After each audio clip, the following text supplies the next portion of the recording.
Did you catch the poll? Almost 60% think that they will not be using or they'll be using a traditional checking account from a bank less. Do you agree with that? I think consumers today are benefiting from a tremendous amount of innovation and investment and change in the landscape for consumer financial services. And I think we're really day one. I was in Delaware yesterday for the launch of our new SoFi Money service, which is an all-in-one service that has 2% interest, has the ability to use a debit card, ATM card, bill pay, person-to-person payments, wire transfers. You can do everything in one service. So that's a major expansion from what you guys have traditionally been doing. Yes, and this product is something we're really excited about, and we did general availability yesterday to our members. But what was interesting about my trip in Delaware yesterday to our operations center there to launch the product and celebrate and thank everyone was I was driving down the highway and I saw bank after bank after bank. And it quite frankly reminded me of bookstore after bookstore after bookstore and how far the retail industry has come and the online travel industry has come, but the consumer financial service industry has not. So I think the amount of choice that consumers has is going to proliferate quite meaningfully given the amount of capital coming into the sector, and we're still day one. Should we be thinking of this product as a checking account? Or I noticed that you use some different language around it. Yeah, I would not use any terms that are related to the traditional financial services terms. Because there are regulatory restrictions around that. No, it's because I think it's a product that's completely different. It's an all-in-one product that meets all your needs for saving, spending, and earning. And our goal is to help people achieve financial independence, which means they have enough money to do what they want. And it's not about being rich, but it's about being able to reach their goals long-term, whether it's having children or buy a house or changing their career or being more philanthropic. And so we want to help them get their money right. In order to get their money right, we have to help them to borrow better, to save better, spend better, invest, and protect. Who's your customer? Is it still the young person, the student that perhaps took out a SoFi loan? Yeah, our target customer is 25 to 40 years old. They are high earners, but they're not well served. They're not well served by the financial services industry, and we're finding opportunities to better serve them across those 5 activities that I mentioned, ultimately to get their money right. And if they get their money right, then they'll achieve financial independence. So let's take a step back. So you joined SoFi in February. There were some problems at the company. Tell me kind of what you found and what the progress has been like over the last 6 months. When I was given the opportunity to consider joining the company, one of the things that was important to me was if I was going to be the CEO of a company, to be part of a mission-driven company. It's a huge differentiator in the ability to attract and retain talent, primarily because it allows employees to have an emotional connection with the company. It's not just about a profession. And I saw an opportunity to help SoFi become a mission-driven company. And most importantly, the board and the employees wanted to do that. And so we have a very clear mission. Second was building a really strong culture. I've been a beneficiary of being parts of world-class cultures at different companies, and the employees at the company wanted to have a culture that was great. How wounded were they by the negative headlines? I would characterize it more as they were eager to build the type of company they'd be proud of. They'd formed a group called One SoFi, which was a representation of cross-functional groups in different levels, different genders, different diverse backgrounds, and they actually defined 30 behaviors they wanted the company to represent. And when I joined, I worked with our team to define 11 core values that reflected those 30 behaviors that they actually did at a bottoms-up level. And now we have 11 core values that are published to our website. It's one of the things I'm the most proud of in the first 7 months. Building a culture requires a lot of different things, but number one, it's people need to buy into it. And so it's the beginning point, not the ending point. And I hear people use our core values when they're talking about candidates, when they're talking about performance of individuals, when they're talking about processes. And it's just the beginning of building that culture, but it's the right foundational element. There was, earlier in the year, a lot of turnover at the company. Do you feel like that's been stabilized? I think Silicon Valley companies will always be characterized by higher levels of attrition. We want to create a destination for people that want to build a career, but also impact the world through this mission.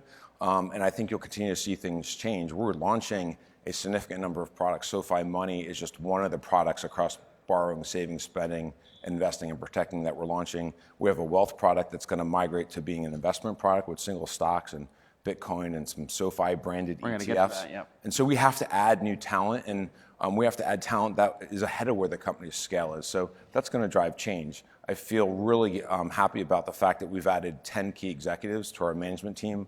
We transitioned to a business unit leader structure from a matrix organization. We added a CTO, a new head of global operations, a new head of product, in addition to 5 business unit leaders across those 5 activities that I mentioned. What can you tell me about progress so far in terms of personal loan volume or the progress of SoFi Money during its beta period? Yeah, when I started, we sat down and did 2018 planning over again, established key priorities and objectives and key results. And our number one priority was to make sure that our loans were durable through the economic cycle and the interest rate cycle, knowing that interest rates were going to continue to rise. So we actually pivoted from focusing on volume to focus on per loan economics, because we need the loans to be durable for a number of reasons. One, we want to serve our members well. 2, we want to serve our investors. We have a great capital markets capability. We're the number 3 issuer of asset-backed securities. And we need the investors to get a good return on the loans so that we can have a high velocity in our balance sheet. So that's been our primary focus since the beginning of the year, and that's involved better, more efficient pricing, more targeted marketing, better operations, and tighter controls on credit. You talked about the higher interest rate environment, and I think we have a chart here on consumer loans in the U.S. Has it impacted the business? Like, what are you seeing right now? There are some lenders, I think your former employer, Goldman Sachs, and its consumer loan business has talked about maybe paring down its volume. What are you guys seeing? As I mentioned, when I first got to the company, we knew rates were going to increase for the next 2 years. So we already changed back in March when I joined the company, our focus to be on per loan economics at the expense of volume. And so we want to make sure we have the right variable profit per loan. So nothing's changed for us. I know others have come out and said things have changed, but we made that decision as soon as I got to the company. So you're not restraining the expansion of the lending business? We're absolutely focused on quality and profitability per loan over volume. I see. Okay. Do you, have any worries about the consumer debt market, considering all the macro uncertainty right now, relating to trade, oil, obviously, with everything that's happening with the Saudis right now? Sure, we're considering all those factors, which is why we established that priority in the beginning of the year. I don't expect that the interest rate environment to get any better for the foreseeable future. And as long as we set our credit standards the right way, as long as we continue to focus on high quality borrowers and we manage our cost of capital, we'll be in really good shape. I think the additional element that we added to the equation is we're adding these other activities beyond borrowing. So if you think about saving and spending, that's a daily activity. If you think about investing, that's a daily activity. We really haven't been a company that's provided daily activities. You take out one student loan and hopefully. And you have to service it, but it's not a daily activity. And so my background, having been at Twitter and being a banker across consumer internet, you will see us invest a lot in a mobile application that has daily content, has engaging content, has social content to fulfill our title of our company, Social Finance. That daily activity will have corresponding benefits indirectly into the loan business and the insurance business and Protect. So we're excited about adding not only these daily products, the money account and invest in more selection with Invest, but we're also excited about building an application that has content that helps educate, that helps give people advice, and brings them back every day. Well, let's talk about the investing tool, and where do you see the balance between kind of robo-advisors and a personal advisory service? Sure. First and foremost, we want to make sure that we put the member at the center of everything that we're doing, and we're building for them, not for some vision of a product. And ultimately, they need choice, and we're providing them selection. When I joined the company, we had one product within Invest called robo-investing, which was model portfolios. And to me, that's like having a grocery store with an aisle and you just have bread without the cold cuts and the condiments. And so ultimately, we're going to add single stock. We're going to add ETFs, some branded SoFi ETFs that really meet the needs of Gen Z and millennials. And we'll have other third-party products to give them more choice. And we also want to add in information to help them make more educated decisions. In some cases, equity research, in other cases, market strategy perspectives, and really give a complete offering across selection and content, convenience, and then we want the product to be very fast, easy to use, and convenient. And how about crypto assets? You got a lot of attention earlier in the year when you said on TV that next year you imagine letting SoFi customers trade Bitcoin and other cryptocurrencies. That goes back to my point about having a member at the center of what we're deciding. It's clearly of something of interest to millennials and Gen Z, and so it should be part of our selection to give them the opportunity to explore alternative asset classes, and cryptocurrency is an alternative asset class. And we'll explore other alternative asset classes, and we're very much a partnership company, and some of these elements of selection we can't deliver ourselves, and we will partner with others to deliver that value. Have the volatility in cryptocurrencies and the decline over the last year, has that tested your faith to the extent that you ever had it in assets like Bitcoin? Yeah, when I think about the member and what we're trying to do for their value equation, we want to give them selection and education. So the volatility is always going to be there in financial markets and investing. We have to educate them about the risks of each one of those asset classes. And so I have no issue with providing a pop-up that says this is a highly volatile asset that does not have history in terms of historical patterns, and you could lose all of your money. Yeah. Well, let me put it in a little bit of a different way. If in your personal investment decisions, do cryptocurrencies have any part in your portfolio?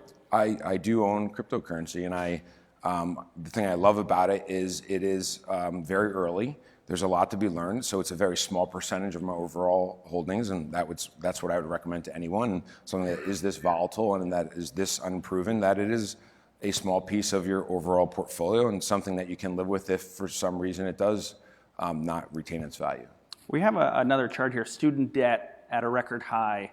And I wonder if you, and hopefully we can get that up here, if you see SoFi as part of the solution here. Absolutely, I see it as part of the solution. The student loan market is a very inefficient market. It's not putting individual members and their credit success as the center of the product that's being developed. And the founders of the company, I think, did a great job of finding a product that was not meeting the needs of individuals. And people were being charged too high of a rate relative to what they deserve from an interest rate standpoint. And that really built the foundation of the company. And our whole focus is on delivering value to those that are not well served. And so the student loan market's not well served. I think we've primarily focused on graduate school refinancing. We want to do in-school lending as well. We want to be at that moment in time when a high school student applies for college and they're making a decision on that college.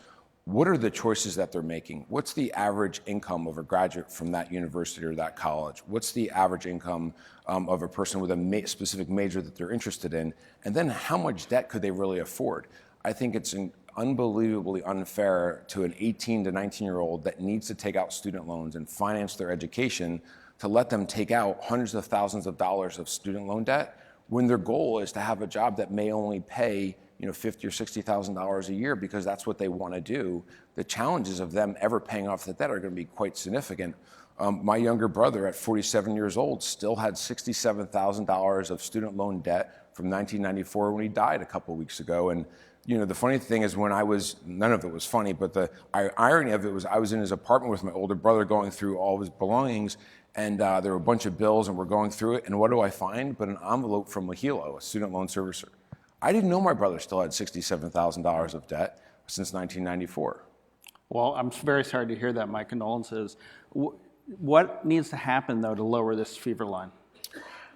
Ultimately, I think we have to have a more efficient market, and we have to have a private and public partnership.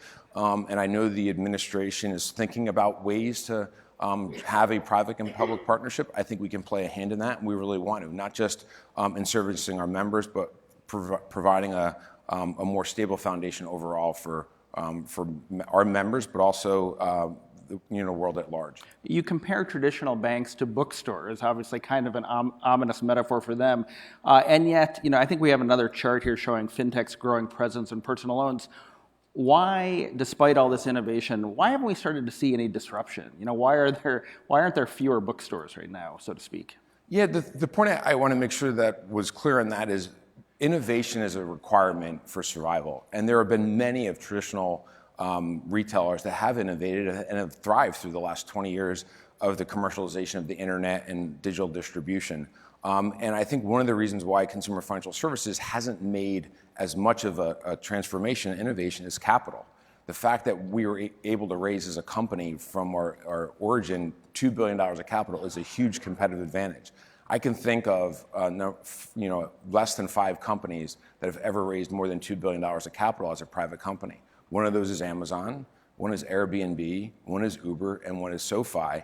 And I will tell you, that's an incredible asset to have, especially through periods of dislocation and discontinuity, which we're entering from an interest rate standpoint.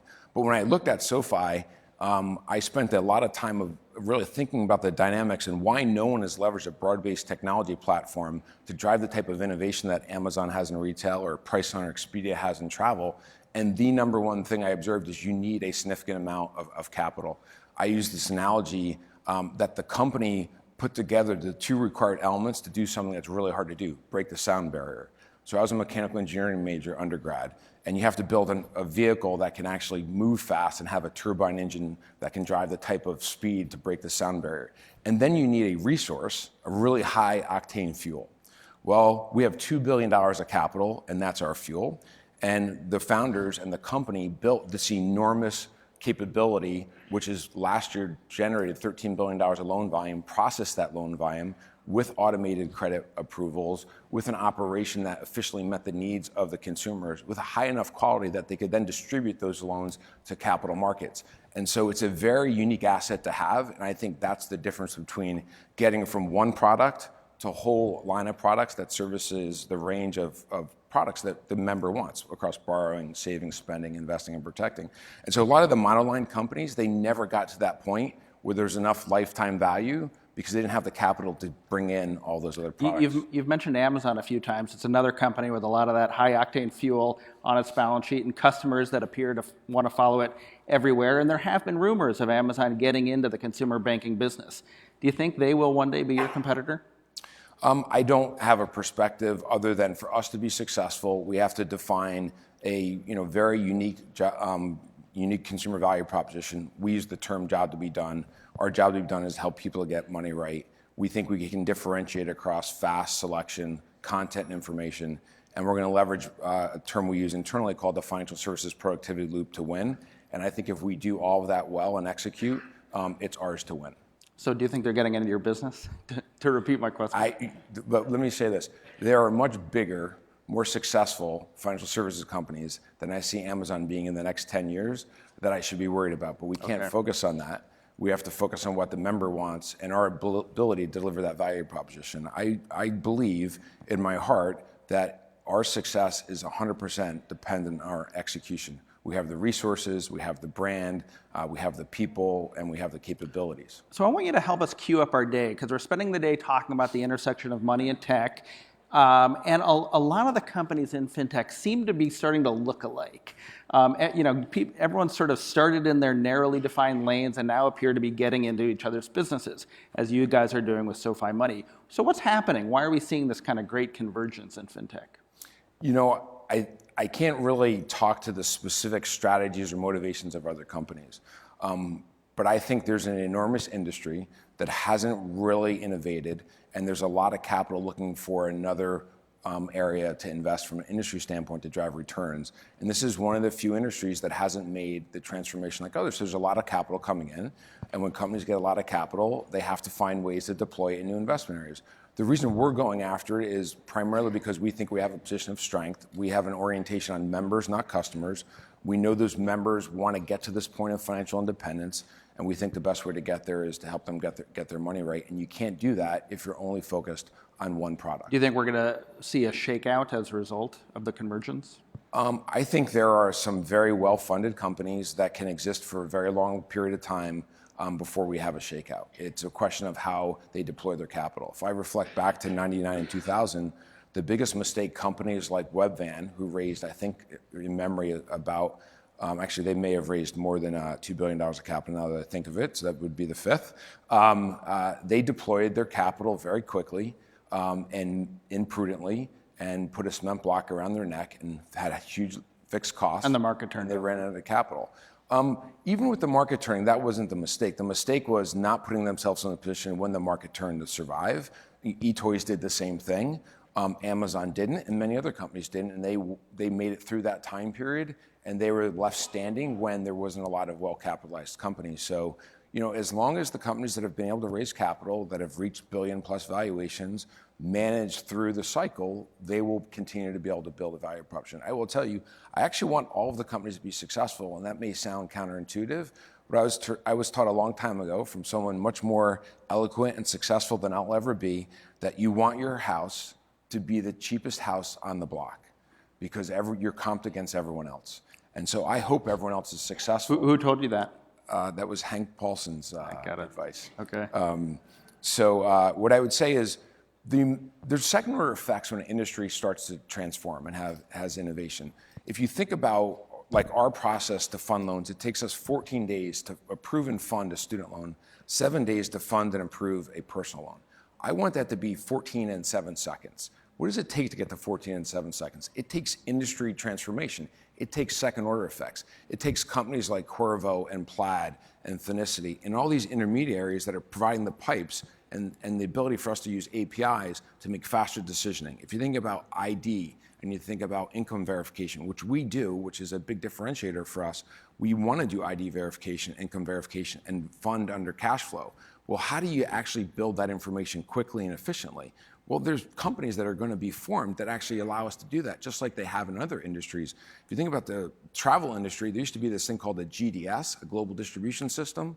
Well, we're to the point now where someone like Expedia can sell a ticket and buy a ticket without ever using capital.